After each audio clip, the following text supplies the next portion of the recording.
Dieu parce qu'il nous entoure par sa grâce. Toutes ces femmes qui sont venues à ce programme, ça a été annoncé pendant longtemps, vous êtes venus. Quand vous allez retourner, n'oubliez pas que Dieu est avec vous. Et tout ce que vous avez entendu, les enseignements qui sont passés, c'est des choses que vous allez vivre au nom de Jésus. N'oubliez pas tout ce que vous avez entendu. Et ne faites pas comme si on ne vous a pas parlé. Priez Dieu pour qu'il vous vienne en aide dans tout ce que vous allez faire. Nous avons atteint la deuxième moitié de l'année 2024. Et je crois que c'est notre façon de rentrer dans la deuxième moitié de l'année 2024.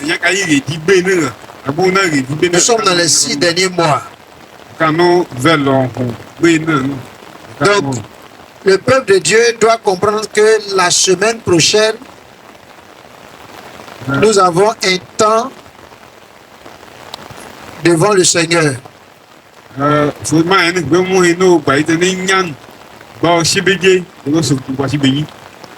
Pour certains, ce sera 3 jours. Je parle des femmes. 3 jours dans le jeûne et la prière encore. C'est tout ce qu'elles ont appris. Et puis pour d'autres, les hommes, ça sera 7 jours. 7 jours de prière, de jeûne, dans la présence du Seigneur. Nous devons crier à Dieu. Nous devons continuer à crier à Dieu. Aujourd'hui, normalement, je devais continuer à vous parler de comprendre la gloire de Dieu. La deuxième partie de la crainte de l'Éternel, la crainte de Dieu. Alléluia. Et il y a une partie de mon message qui a été expliquée hier par une des oratrices concernant les épreuves pour atteindre la gloire. Les épreuves pour voir la gloire se manifester. Et je suis content que, je disais matin là, quand je regarde les gens enseigner, je comprends que partout où on nous envoie là, on peut pousser. On est comme champignons. Bois de manioc. Et je bénis Dieu pour la vie des pasteurs. Je bénis Dieu pour la vie des femmes de pasteurs également. Parce qu'on a été édifiés par vos enseignements. On voit que vous prenez à cœur votre moment. Et vous êtes rentré dans des choses qu'on avait prévues pour vous. Nous remercions Dieu pour cela. Comprendre la gloire de Dieu. La crainte de l'Éternel. La première chose qu'il faut savoir, c'est que craindre Dieu vient du Saint-Esprit. Celui qui a le Saint-Esprit commence par craindre Dieu. Quand nous vous parlons des 7 esprits de Dieu, il y a l'esprit de crainte de l'Éternel. Alléluia. L'esprit de crainte de l'Éternel. Dimanche passé, on a dit que la crainte de l'Éternel, c'est le commencement de la sagesse. Donc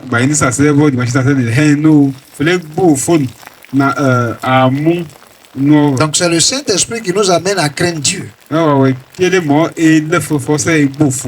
Donc si tu n'arrives pas à craindre Dieu, tu dois commencer à te poser des questions sur l'esprit qui t'habite, sur l'esprit qui t'anime. Maintenant, en tant que chrétien, il ne faut pas croire que celui qui est en dehors de Christ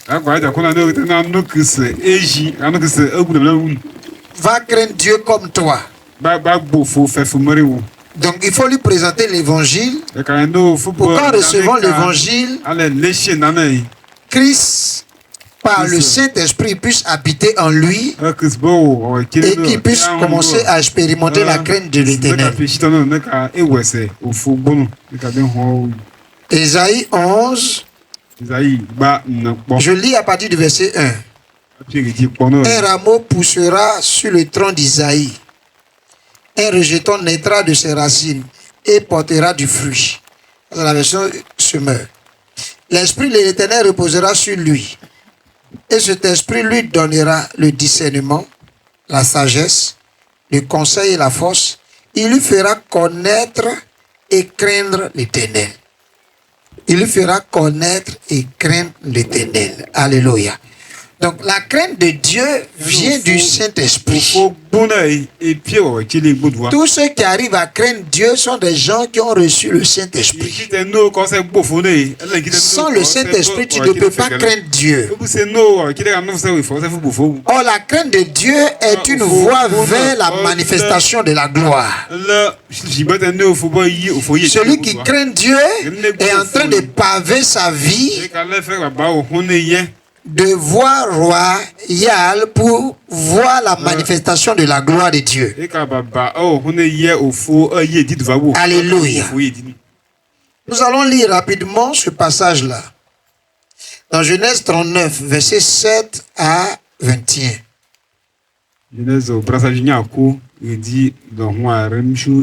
On va aller très vite. Alléluia. Écoutez-moi bien. Genèse 39, verset 7 à 21. Je lis. Puis après, toi, tu t'apprêtes à prendre le passage de 1 Pierre 4 et puis on va comprendre ces choses-là.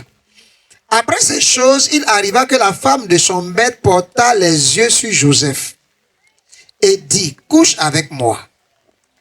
Il refusa et il dit à la femme de son maître, voici, mon maître ne prend avec moi connaissance de rien dans la maison. Il a remis entre mes mains tout ce qui lui appartient. Il n'est pas plus grand que moi dans cette maison et il ne m'a rien interdit excepté toi parce que tu es sa femme. Comment ferais-je un aussi grand mal et pécherais-je contre Dieu? Quoiqu'elle parlât tous les jours à Joseph, il refusa de coucher auprès d'elle, d'être avec elle. Un jour qu'il était entré dans la maison pour faire son ouvrage et qu'il n'y avait là aucun des gens de la maison, elle le saisit par son vêtement en disant, couche avec moi.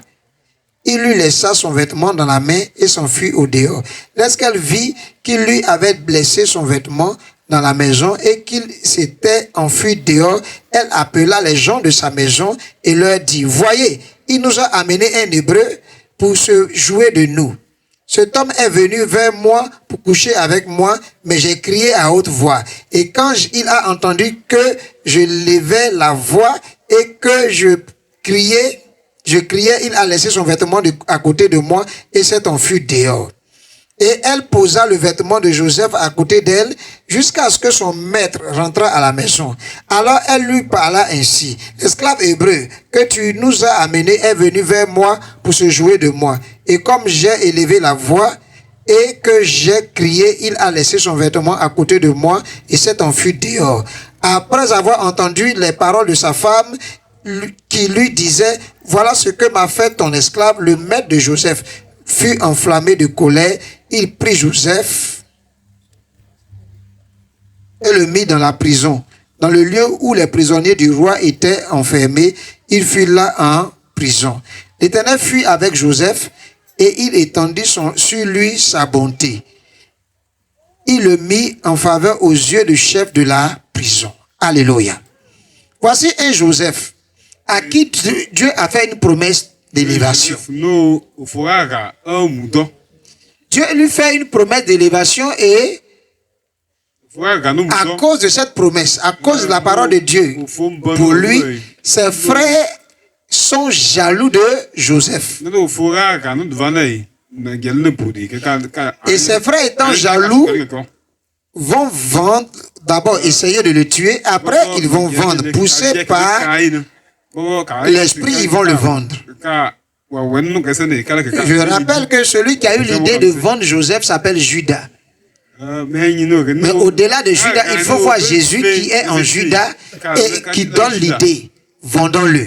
Pourquoi? Parce que c'est Dieu, c'est-à-dire Jésus, notre Christ, c'est lui qui a fait la promesse à Joseph. Promesse d'élévation à Joseph. Et les autres avaient cette idée-là, il faut qu'on le tue.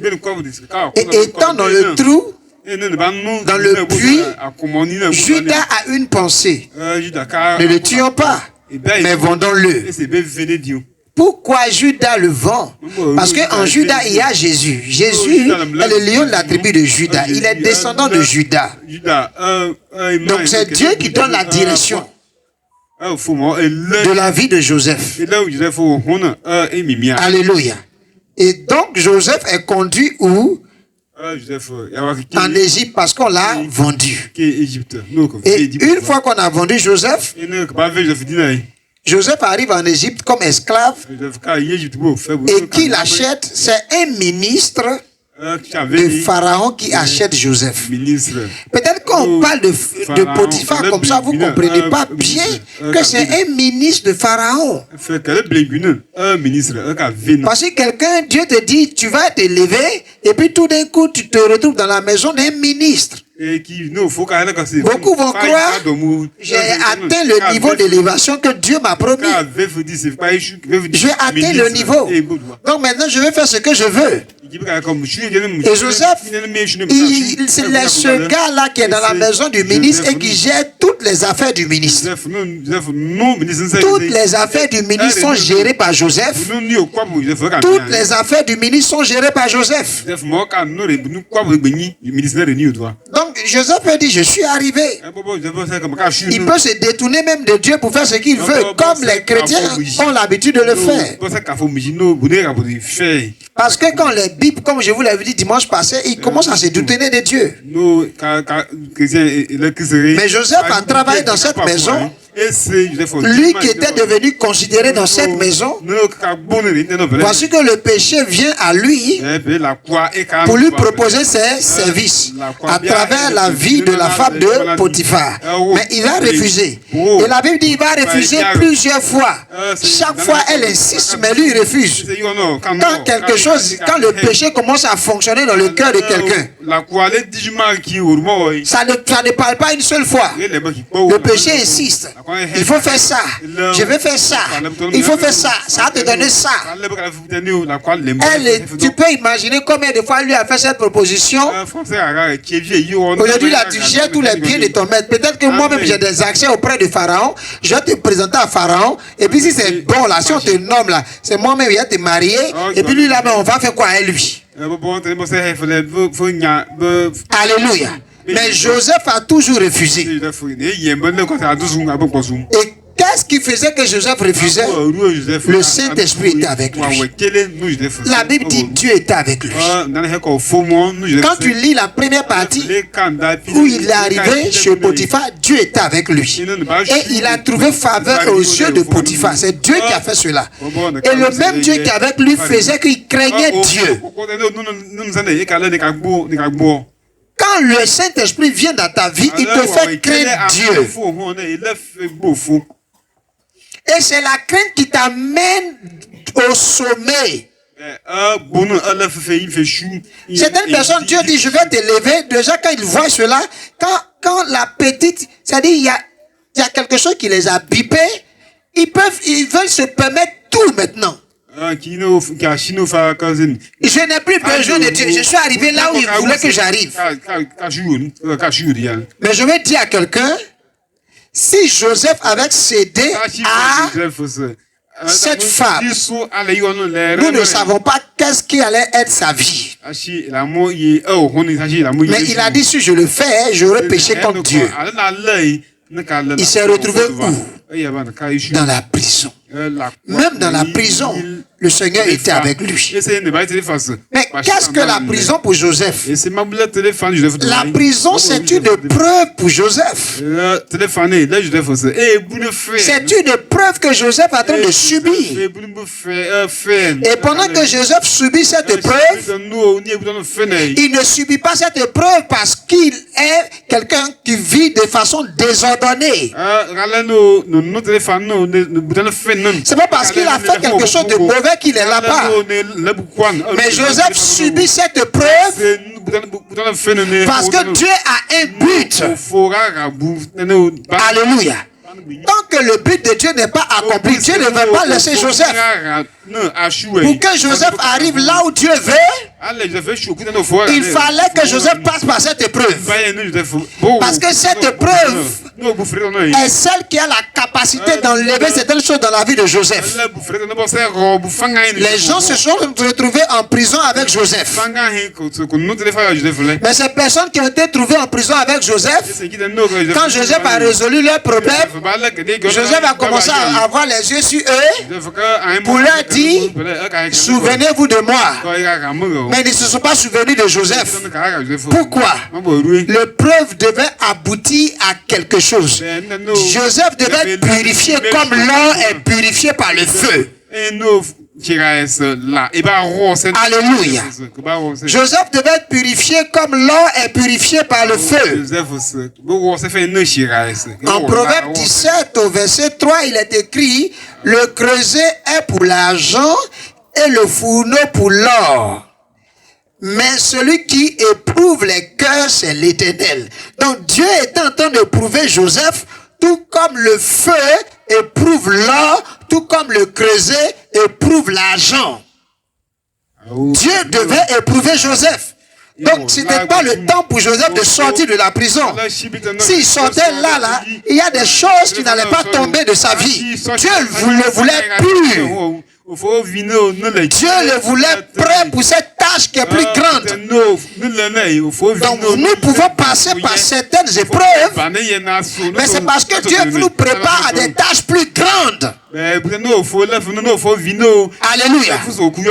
Mais le secret, c'est de suivre la voie indiquée par Dieu. Si tu n'es pas en train de marcher selon la volonté de Dieu, et que tu passes par des choses comme ça, il faut comprendre que c'est une sanction, ce n'est pas une épreuve. Alléluia. Donc nous devons marcher jusqu'à ce que le Saint-Esprit nous amène dans la dimension pour expérimenter la manifestation de la gloire de Dieu.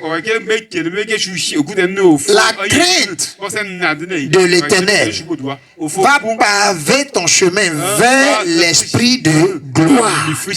Nous prenons nos Bibles dans le livre de 1 Pierre 4. Verset 1 à 5 et verset 12 à 16. Allons-y.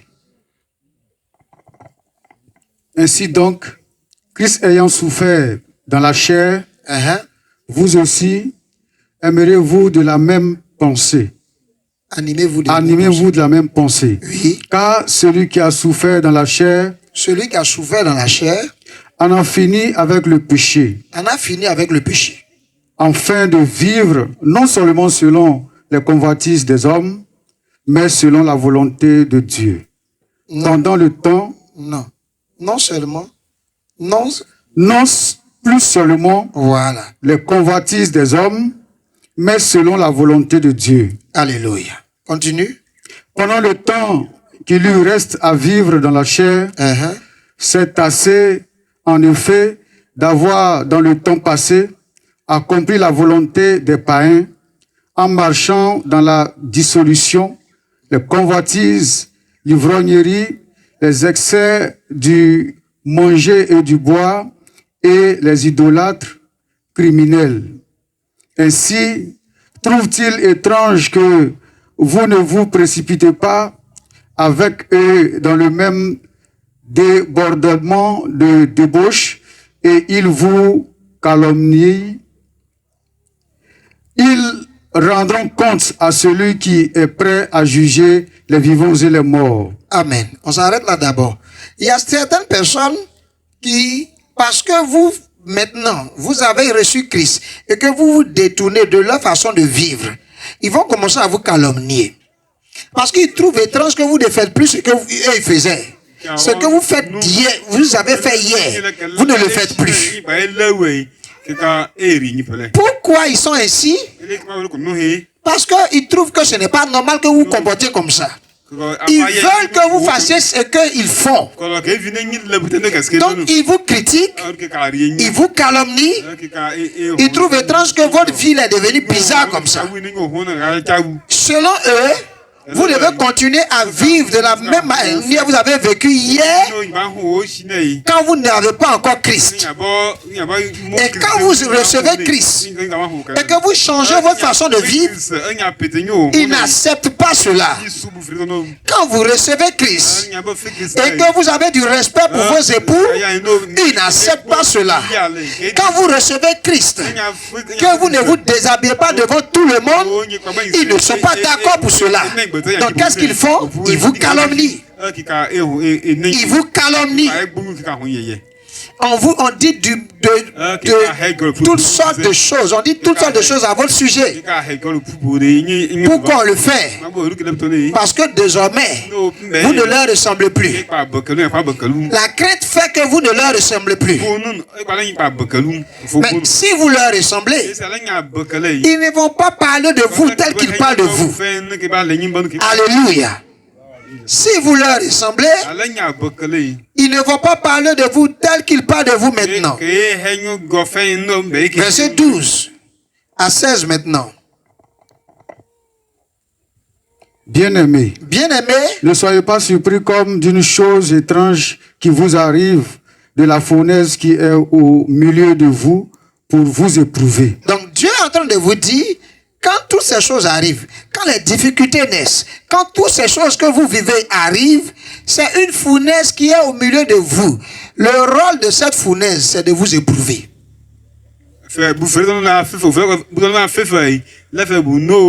Donc, ne soyez pas surpris. Chaque personne qui marche avec Dieu, chaque personne qui suit la volonté de Dieu ne doit jamais être surpris parce qu'il aura un temps où la fournaise qui est déjà préparée par Dieu va commencer à faire son effet. Et quand cette fournaise va faire son effet, vous serez alors dans une épreuve. Et quand vous êtes dans l'épreuve, beaucoup pensent ça ne va pas. Peut-être que je me perds. Peut-être que je suis pas sur le droit chemin. Peut-être que je ne respecte pas ce que Dieu m'a dit. Peut-être que je n'aurais pas dû faire ceci. Est-ce que Dieu m'a réellement parlé? Non, quand ça commence, ne sois pas surpris. Au contraire, comprends ce que Dieu a préparé d'avance pour toi. Dieu est en train de t'épurer. Dieu est en train d'éliminer ce qui doit t'éliminer. Au sein de l'église de la vie du Saint-Esprit, Dieu est en train de faire un tri. Il y a certaines personnes qui n'étaient pas à leur place et qui étaient de nature à retarder l'œuvre devant. Donc quand la fournaise vient, ils ne se sentent pas dans cette fournaise. Ce n'est pas pour eux cette fournaise. Ils doivent se retourner. C'est des personnes qui ne sont pas qualifiées pour aller devant. C'est des personnes qui ne sont pas qualifiées pour parvenir à la gloire. Au milieu de nous, le plus souvent, dans nos maisons, il y a des gens qui ne sont pas qualifiés pour cette gloire. Parce qu'ils n'ont pas été choisis pour cette gloire. Donc tu ne peux pas les obliger à entrer dedans. Ne les dis pas après toi, viens forcément, viens forcément. C'est pourquoi Dieu nous enseigne ceci. N'ayez jamais foi en l'homme, mais placez votre confiance en l'Éternel. Parce que celui qui place sa foi en l'homme, il se maudit. Tu ne connais pas ce qui est sur sa vie. Pourquoi c'est en lui que tu crois? Alléluia. Il y a une fournaise qui est préparée pour chaque personne qui a droit à la gloire. Mais il faut que tu rentres dans cette fournaise et non dans la fournaise du diable. Continue. Réjouissez-vous Réjouissez-vous au contraire de la part que vous avez aux souffrances de Christ. Que vous avez aux souffrances de Christ. Réjouissez-vous de la part que vous avez aux souffrances de Christ. Afin que vous soyez aussi dans la joie et dans l'allégresse lorsque sa gloire apparaîtra. Oui. Si vous êtes outragés par le nom de Christ. Pour le nom de Christ. Pour le nom de Christ. Oui. Vous êtes heureux parce que l'Esprit de gloire, l'Esprit de Dieu repose sur vous. Que nul de vous, en effet, ne souffre comme meurtrier ou voleur ou malfaiteur ou comme s'ingérant dans les affaires d'autrui. Mais si quelqu'un souffre comme chrétien, qu'il n'en ait point honte et que plutôt il glorifie Dieu à cause de son nom. Amen. L'Esprit de gloire. Personne ne peut rentrer dans la gloire ou encore manifester la gloire de Dieu sans l'Esprit de gloire. Dis avec moi, l'Esprit de gloire est celui qui te conduira à manifester la gloire de Dieu en toi.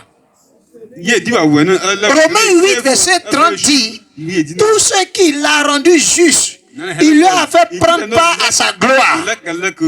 Ou encore, il lui a donné sa gloire. Mais Dieu te donne sa gloire, mais c'est l'Esprit de gloire qui fait manifester sa gloire en toi. Sa gloire est une partie de toi. Sa gloire fait partie de toi. Sa gloire, c'est ta nature désormais. Mais à quel moment ça va s'exprimer? Quand est-ce que ça peut s'exprimer? Quand l'Esprit de gloire va amener cela à s'exprimer. Mais l'Esprit de gloire, il explique que c'est l'Esprit de Dieu. C'est-à-dire le Saint-Esprit est en nous et arrivé à un moment donné, parce que nous marchons dans la crainte de l'Éternel, parce que nous marchons selon la direction de Dieu, le même Saint-Esprit commence à s'exprimer comme étant l'Esprit de gloire. Et quand il commence à s'exprimer ainsi, ce que tu vas vivre, c'est que tu vas rentrer dans une fournaise. Et cette fournaise va te purer pour que tu sois puré, sans tâche, pour que tu sois prêt à avancer avec Dieu. Donc quand quelqu'un crie à Dieu et qu'il dit il veut vivre la manifestation de la gloire de Dieu dans sa vie, il est en train de dire à Dieu, l'Esprit de gloire est en train de m'attirer à lui. Tant que l'Esprit de gloire ne commence pas à faire sa publicité dans ton cœur, tu ne peux pas être attiré à faire ce genre de prière. Mais dès que l'Esprit de gloire commence à te dire le temps est arrivé, tu commences à dire Seigneur, que ta gloire se manifeste dans ma vie. Que ma vie exprime ta gloire. Et pendant que tu dis cela, les difficultés de tous autres apparaissent. Dans la maison de Potiphar, Joseph avait toujours en tête la promesse de Dieu. Dans la maison de Potiphar, Joseph avait toujours en tête les visions que le Seigneur lui a données. C'est pourquoi il dit je crains Dieu. Il regarde seulement Dieu. Il avait atteint un certain niveau de vie qu'il n'avait pas hier. Mais cela ne l'a pas poussé à s'éloigner de Dieu. Pierre nous dit, si quelqu'un doit souffrir, il faut que tu puisses souffrir pour le nom du Seigneur. Si tu souffres pour le nom du Seigneur, tu es en train de prendre une part à la gloire qui t'est réservée. Ou encore tu prends une part aux souffrances de Jésus-Christ pour être introduit dans la gloire. Quand tu souffres pour le nom du Seigneur, tu prends part aux souffrances de Christ pour être introduit dans la gloire. Alléluia. Mais quand tu ne souffres pas pour le nom du Seigneur, quand tu souffres parce que tu es malfaiteur, quand tu souffres parce que tu es voleur, quand tu souffres parce que tu es impudique, quand tu souffres parce que tu n'as aucune crainte de Dieu, tu n'es pas en train de prendre part aux souffrances de Christ. Tu es en train d'être jugé. Je vais vous dire une chose. Dieu va préférer te sanctionner dès maintenant pour ne pas que demain tu sois jugé avec le monde. C'est ce que la Bible dit. Donc certaines personnes appartiennent à Christ, mais parce qu'ils ont une mauvaise vie, le Seigneur leur applique des sanctions. Pour eux, ce n'est pas une épreuve, c'est une sanction. Souvent des maladies les affligent. Paul a dit, ceux-là, ils nous ont fait trop de tort. C'est pourquoi je les ai livrés à Satan. Je les ai livrés à Satan pour que leur âme soit sauvée. Je les ai livrés à Satan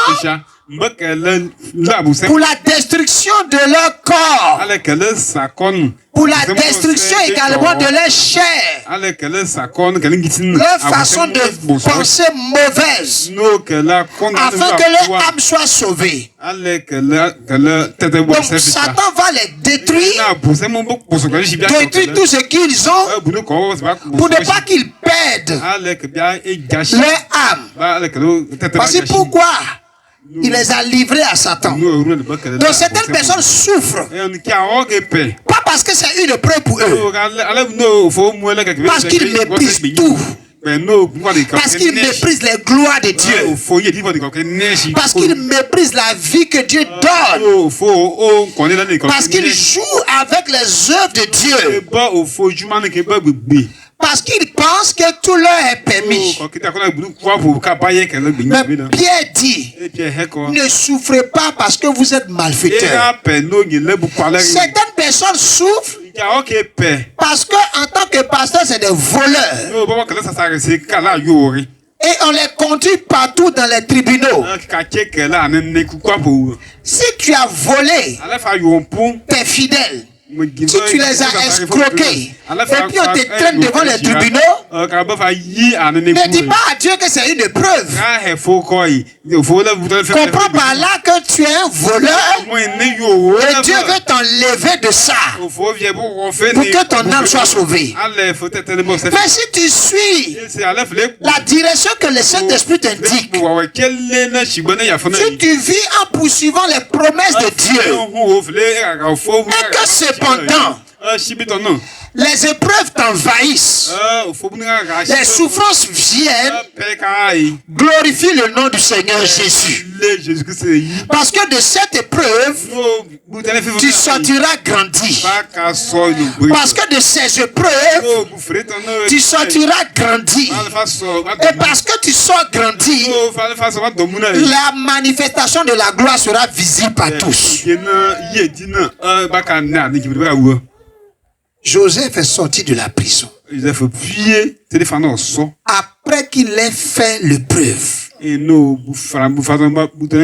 il a fini son devoir dans la prison, il est sorti de la prison. Pas par ses forces, pas par les contacts qu'il avait eus dans la prison, avec l'aide de Dieu. Joseph est sorti de la prison. Toute prison qui t'est imposée par Dieu, afin de faire sortir le meilleur en toi, le même Dieu t'en fera sortir au nom de Jésus, afin que tu rentres dans un plus grand niveau. Mais les prisons que l'ennemi t'impose, parce que tu ne vis pas en direction de ce que Dieu te montre, ne fera pas de toi quelqu'un de grand. Au contraire, tu vas repartir derrière pour reprendre tout à zéro. Alléluia. Alléluia. Si quelqu'un souffre, comme chrétien qui n'en est point honte. Et que plutôt, il glorifie Dieu à cause de ce nom.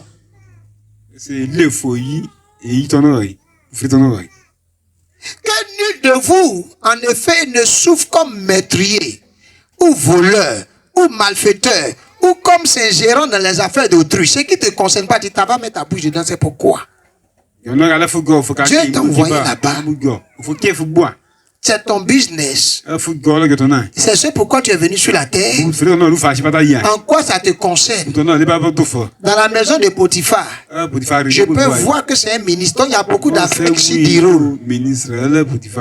Mais Joseph était intéressé par la gestion de la maison. Ce qui se passe dans la maison d'un autre ministre, ce n'est pas son problème.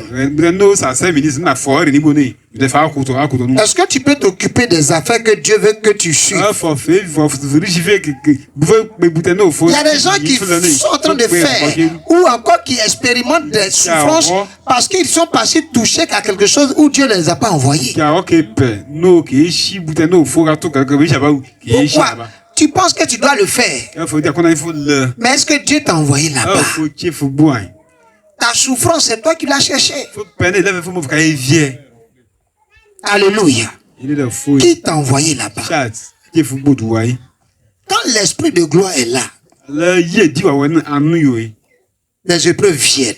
Et nous bénissons Dieu pour toutes sortes d'épreuves que nous avons endurées. Parce que ces épreuves ont pour but. Ces épreuves ont pour but de nous amener très loin et de faire de nous des gens plus grands. Alléluia. Alléluia. Réjouissez-vous au contraire de la part que vous avez aux souffrances de Christ, afin que vous soyez aussi dans la joie et dans l'allégresse lorsque sa gloire apparaîtra, lorsque sa gloire sera dévoilée, lorsque sa gloire se manifestera. C'est en fonction des versions que je suis en train de le lire. Donc il y a deux types de souffrances. Il y a l'une qui est une épreuve de Dieu, parce que l'esprit de gloire est en train d'œuvrer dans ta vie. Et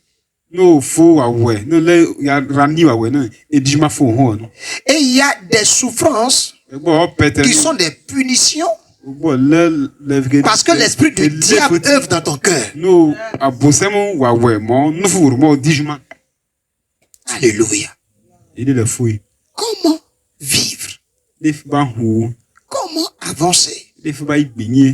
Nous devons voir à chaque instant que nous sommes en train de faire. Est-ce que Dieu nous a appelés à cela? Est-ce que nous sommes sur la bonne voie? Alléluia. Si nous le faisons, très bientôt, nous verrons sa gloire apparaître. Alléluia. Alléluia. Job a dit ceci. En Job 23, verset 10. Job était en train de souffrir dans la maladie. Il a dit. Il sait néanmoins. C'est Job qui parle. Il sait néanmoins. Quelle voie j'ai suivi? Et s'il me prouvait, je sortirai plus comme l'or. Il dit, Dieu sait quelle voie il a suivi. Et si ce qu'il vit, c'est une épreuve, il sait qu'il va sortir plus comme l'or. Est-ce que toi aussi tu peux dire, Dieu sait la voie que j'ai suivie, il sait le chemin que je suis, en sorte que s'il me prouve, je vais sortir plus comme l'or. Alléluia. S'il te prouve, il faut que tu sortes plus comme l'or. Tu ne dois pas être endommagé. Les meilleures parties de toi doivent commencer à s'exprimer. Chaque épreuve, pour celui qui suit les voies indiquées par Dieu, aboutissent à une purification totale. Et de telles personnes manifestent la gloire partout. 1 Pierre 1, verset 3 à 9. Allons-y. 1 Pierre 1, verset 3 à 9.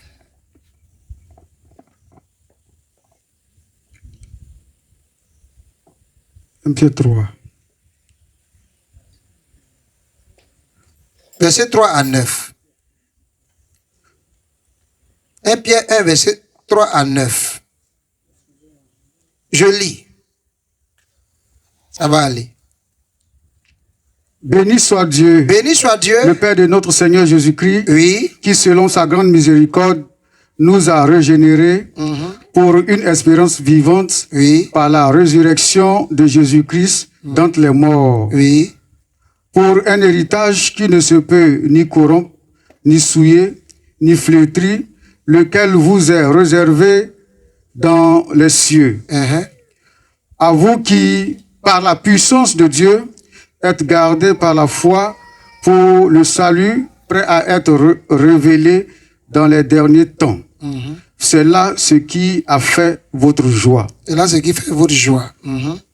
C'est là ce qui fait votre joie. Oui. Quoique maintenant, puisqu'il le faut, vous soyez attristés par un peu de temps, par diverses épreuves. Vous êtes attristés maintenant parce que c'est nécessaire. C'est ce que ça veut dire. C'est parce que c'est nécessaire que souvent nous devons subir ces choses. Puisqu'il le faut, vous soyez attristés pour un peu de temps par diverses épreuves. Oui. Afin que l'épreuve de votre foi, plus précieuse que l'or périssable, qui cependant est éprouvé par le feu, est pour résultat la louange, la gloire et l'honneur lorsque Jésus-Christ apparaîtra. Amen. Il dit afin que l'épreuve de votre foi, qui cependant est éprouvée par le feu, est pour résultat la louange, la gloire et l'honneur lorsque Christ apparaîtra.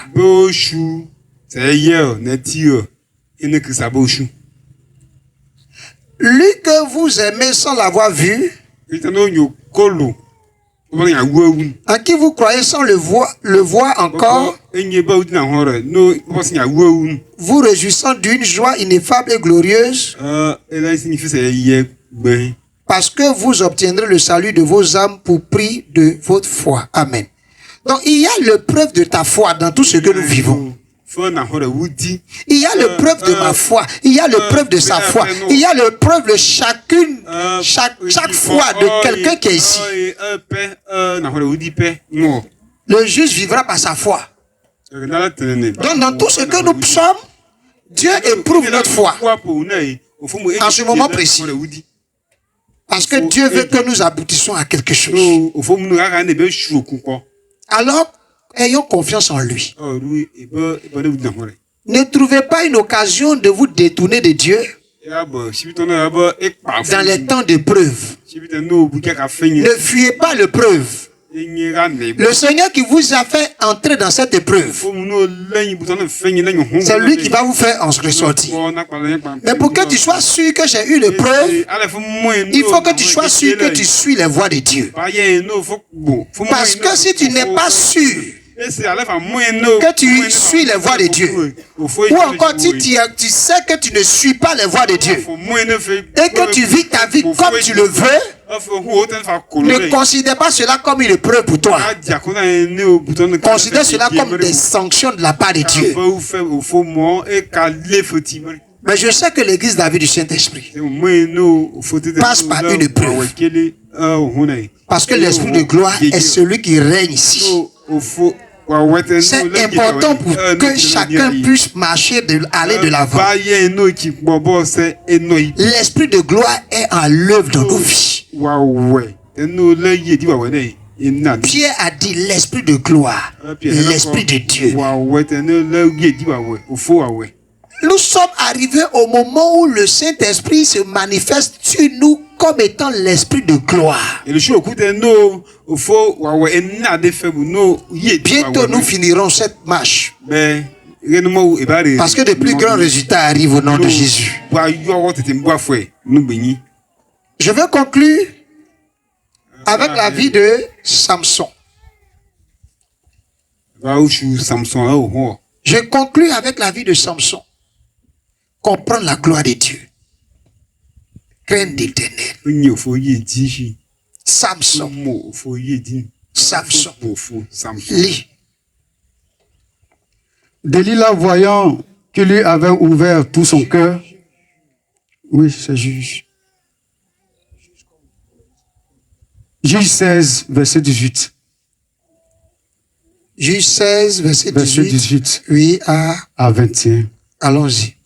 Delilah, voyant qu'il lui avait ouvert tout son cœur, oui, envoya appeler les princes des Philistins, oui, et leur fit dire, oui, montez cette fois, oui, car il m'a ouvert tout son cœur. Oui. Et les princes des Philistins montèrent vers elle, oui, et apportèrent l'argent dans leurs mains. Oui. Elle endormit sur ses genoux, oui, et ayant appelé un homme, oui, elle rasa les 7 tresses de la tête de Samson. Elle rasa les 7 tresses de la tête de Samson, oui. Et commença ainsi à le dompter. Alléluia. Oui. Il perdit sa force. Il perdit sa force. Elle dit alors, oui, les Philistins sont sur toi, Samson. Les Philistins sont sur toi. Et il se réveilla de son sommeil et dit, je m'en tirerai comme les autres fois. Je m'en tirerai comme les autres fois. Et je me dégagerai. Oui. Il ne savait pas que l'Éternel s'était retiré de lui. Il ne savait pas que l'Éternel s'était retiré de lui. Les Philistins le saisirent. Il le saisit. Et lui crevèrent les yeux. Et on lui crevait les yeux. Il le fit descendre à Gaza. Oui. Et le liait avec des chaînes d'airain. Amen. Amen. Regardez la vie de Samson. Le grand Samson. Quand vous avancez au départ, on vous dit, Samson là, c'est Dieu qui le poussait à faire cela. Mais Dieu a fait, tu as pris une femme philistine. Et puis après tu te retrouves où? Dans la maison de Dalila, la prostituée.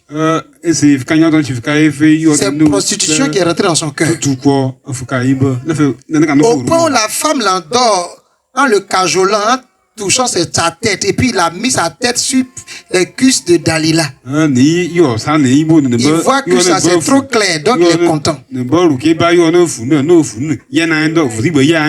moment où elle fait nounou, et puis il dort. Elle prend l'âme, elle rase ses 7 tresses, et il s'en rend même pas compte. Il ne sait pas qu'il est devenu vrai coco taillé. On dit les Philistins là, il se lève, il dit, je vais me dégager comme les autres fois. Parce qu'il ne savait même pas que Dieu s'était retiré de lui. Celui qui ne craint pas Dieu. Le jour où le Seigneur va se retirer, tu ne vas pas savoir où il est parti. Et le pire va te frapper. On lui crève les yeux. Le grand Samson, il est livré entre les mains de ses ennemis. Comme même un oisillon qui n'a pas la force de s'envoler. Aucune force en lui. Absence de crainte de l'Éternel. Il a tout perdu. Et plus tard, comme Dieu veut accomplir quelque chose, ses cheveux vont repousser. Il va faire une prière à Dieu et demander à Dieu de l'aider. Et c'est dans sa mort là qu'il va accomplir ce que Dieu lui a demandé. Je vais vous dire ceci. Nous ne pouvons pas savoir quelle allait être la vie de Samson. S'il avait gardé les tresses, est-ce qu'il n'allait pas être un de ces rois là que tout le monde allait craindre? S'il avait suivi la voie indiquée par Dieu,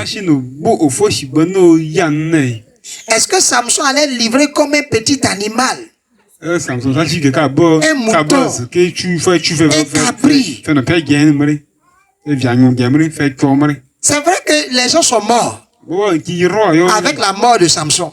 Mais qui sait là où il allait arriver? Et qui peut nous dire que si Joseph était rentré dans cette alliance mauvaise avec la femme de Potiphar, il allait atteindre ce sommet qu'il a atteint. Et que Israël, tout Israël allait avoir un toit pour se réfugier lors de la famine qui a frappé tout le monde entier. C'est pourquoi c'est important de penser, de réfléchir beaucoup aux actes que je pose. Dieu a dit, dis-leur, je ne rends pas juste pour qu'on manifeste une autre nature. Quand je te déclare juste, c'est pour que tu mènes la vie du juste. Quand je te déclare saint, c'est pour que tu te sanctifies davantage.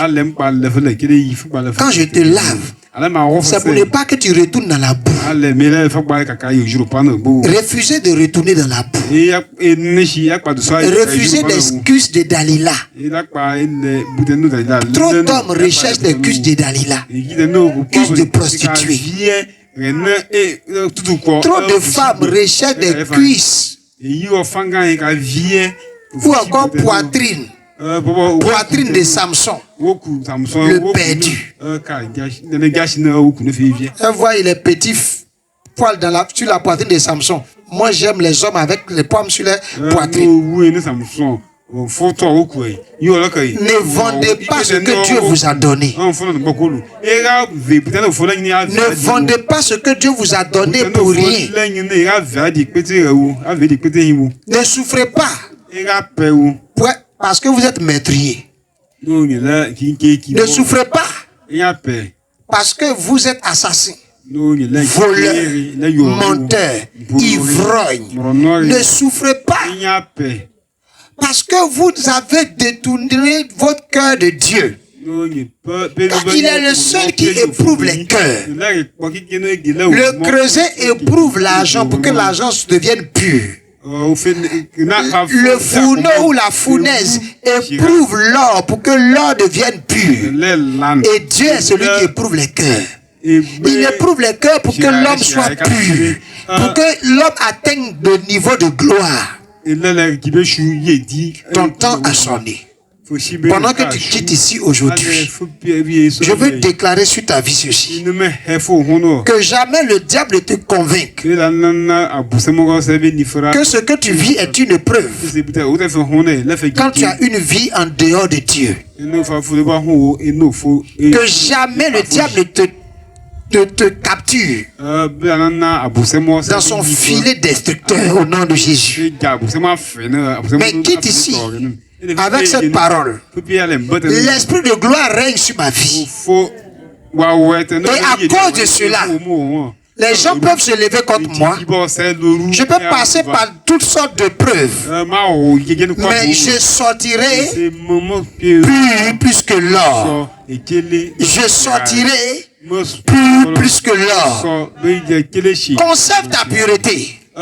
Vis pour ta pureté, par ta pureté. Et la gloire viendra à toi au nom de Jésus. Plus tu conserves ta pureté, tu manifesteras cette gloire que Dieu a mis en toi. Ne va pas dans la tombe sans que les hommes ne voient cette gloire. Au nom de Jésus, toute voix contraire à la voix de Dieu qui t'attire à elle,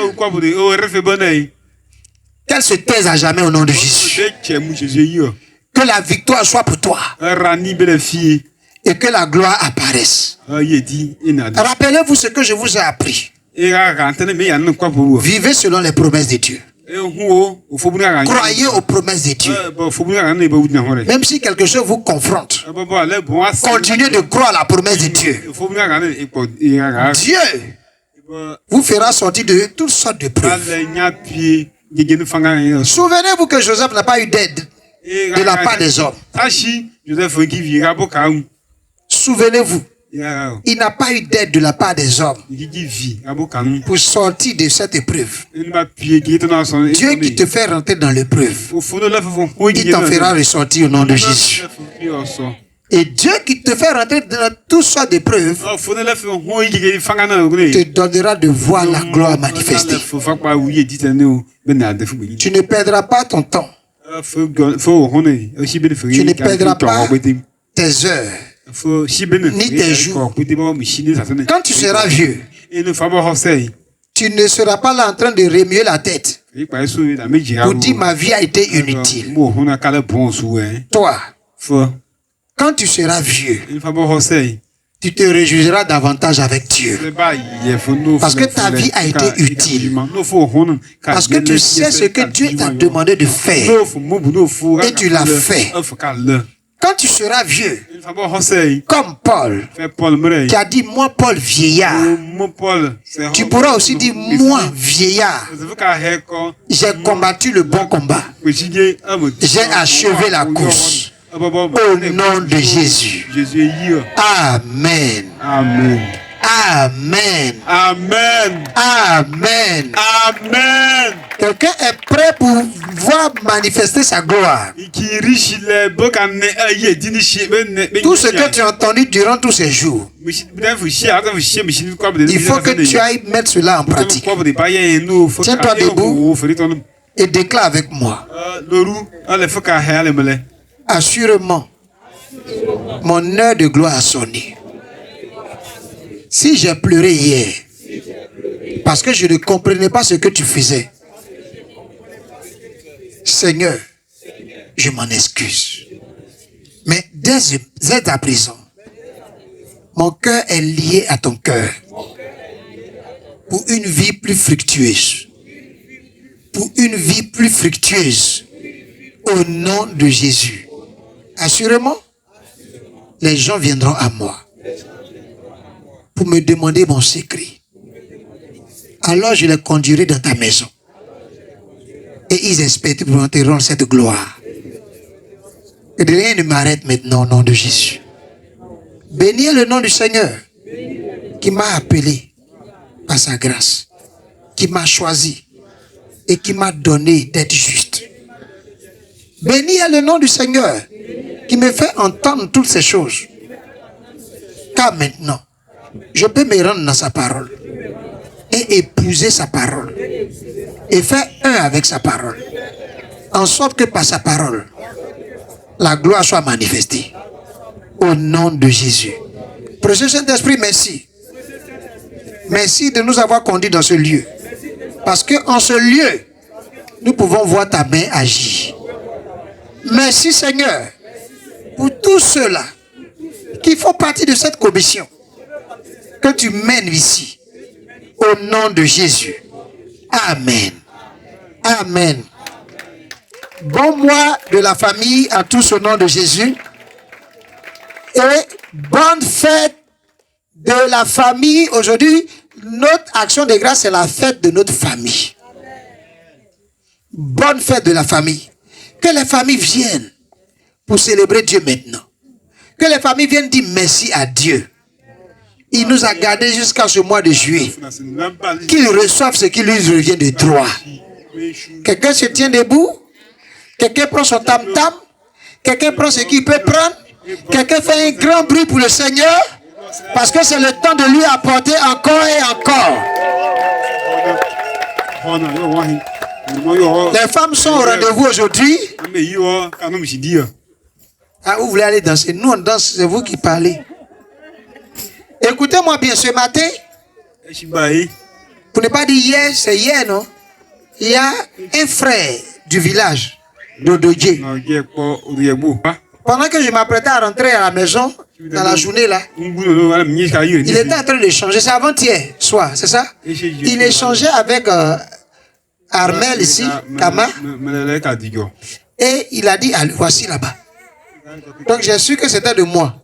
Ils se sont approchés et il a dit, je veux offrir à Dieu une action de grâce. J'ai dans mon champ, j'ai fait une cueillette des légumes et autres. Parce que j'ai fait des champs de légumes. Mais je vais apporter cela à Dieu. Parce que depuis que j'ai fini de faire, normalement je dois cueillir pour commencer à vivre de ça. Mais comme je n'ai pas encore apporté ça à Dieu, je suis un peu bloqué. Et puis les gens ils profitent pour voler ça. Donc je veux qu'ils arrêtent de voler même. Mais qu'est-ce que je dois faire? J'ai dit dimanche là, il faut te rendre sur le site là. Si tu viens, apporte ce que tu as. Viens offrir cela à Dieu. Et puis je lui ai donné d'autres instructions pour son champ. Et aujourd'hui matin, il a apporté. Amen. Et j'ai dit, nous sommes en fête.